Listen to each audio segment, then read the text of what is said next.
I'd like to share with you a story.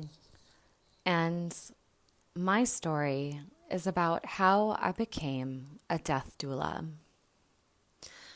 My name is Jill Schock, and when I was 21 years old, I had life completely figured out.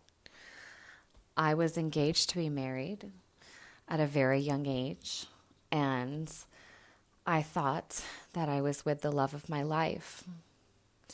And it was this partner of mine that actually was my first introduction into the world of death. But I'll talk more about that in a second. Because ultimately, I feel like my calling towards this work probably goes back to my childhood. My father was diagnosed for the first time with cancer at the age of 8. I had a huge fear of hospitals. I had a fear of my own father and the way that he looked when he was sick. And so for me, for many years, I avoided the healthcare system altogether. Working in death care was something that I could have never predicted.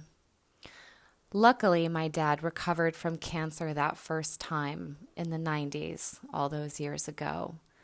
And it wasn't again until I was 21, and when this man that I thought I'd spend the rest of my life with, that was when death really hit me hard for the first time. The type of death that I encountered first was a brain death, which is a very complicated type of death. We have the technology in modern medicine to help a body breathe. But even if the body is breathing, it doesn't mean that the brain is alive. And in this case, we had to, quote unquote, pull the plug or take this man off of a ventilator. And we were able to donate his organs. And it was a nice gift to be able to do that before he died. But before we did that, I felt like everything was so chaotic. We were in the hospital looking at our loved one who appeared to be fine.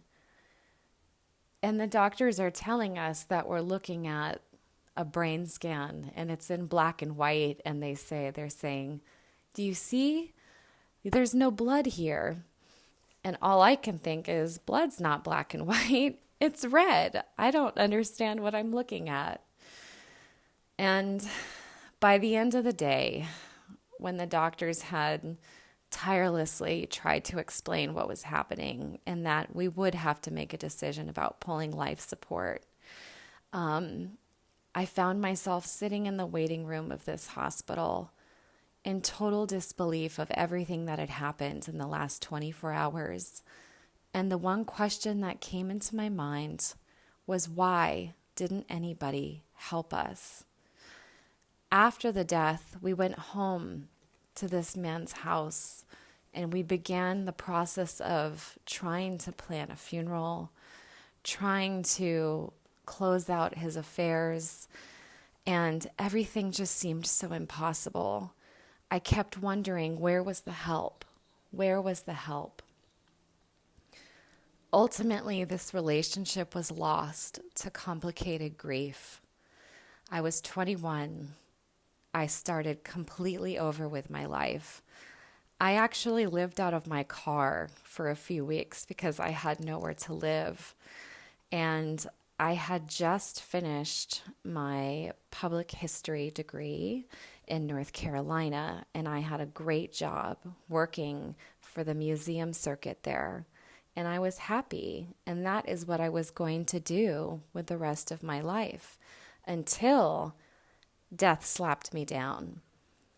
And that question kept coming up. Who was supposed to help? Is there help?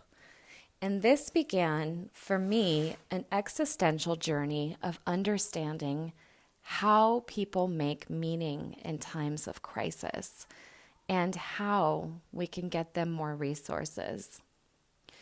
I was very fortunate that I was given a scholarship to go to Vanderbilt Divinity School in Nashville, Tennessee, and they allowed me to work at the Biomedical Ethics Center under Dr. Larry Churchill. And what we did together is not only being able to work one-on-one with patients and talk to them about their decision making, but we were also able to interview entire families and look at the way that they were making their decisions as well. And this was some of the most valuable research that I could have ever done. And I am so grateful for my mentor, Dr. Larry Churchill, who taught me how to sit in a room across from a family, look them in the eyes and have empathy and truly listen to their story. I loved working with patients, who I call clients, so much that I actually spent the rest of my time in grad school getting my credentials to becoming a clinical chaplain so that I could work in the hospital and continue to do these meaningful sessions with patients every day. I did this for almost a decade. And it wasn't until my father's second bout with cancer.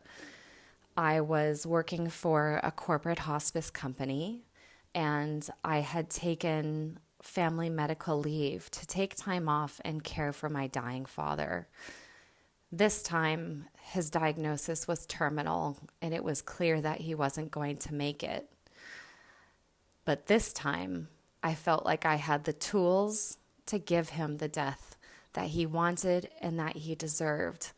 And I am proud to say that using that family medical leave time to help my dad die was one of the best things I ever did with my life. But the other aspect of that is that family medical leave is also a corporate thing.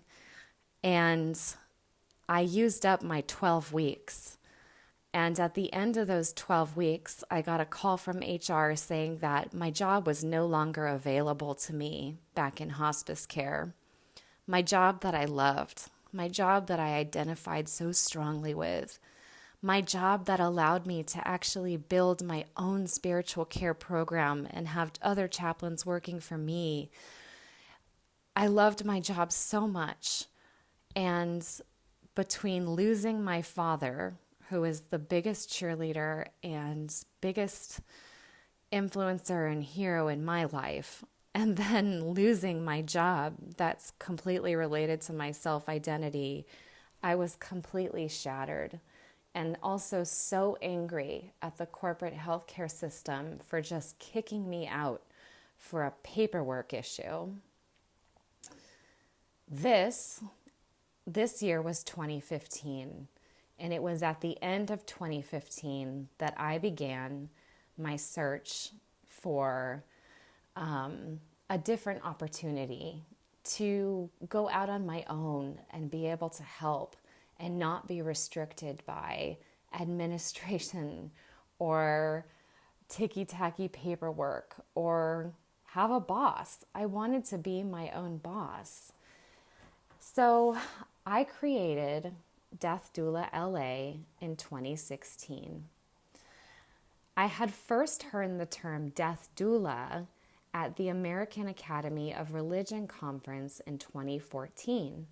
I'm a part of the Death and Dying group, and I was elated to see a program called Chaplains as Doulas, and how ultimately there's a major bridge between offering clinical chaplain support and doula work.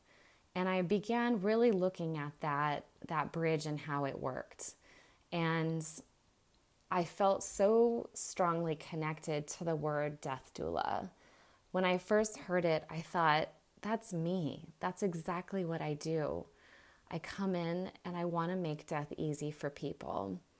And so finally being detached from any kind of corporate or administrative entity, I could create a death business that was all my own, and I could help people in a way that I knew was right and that it came from a good place. And,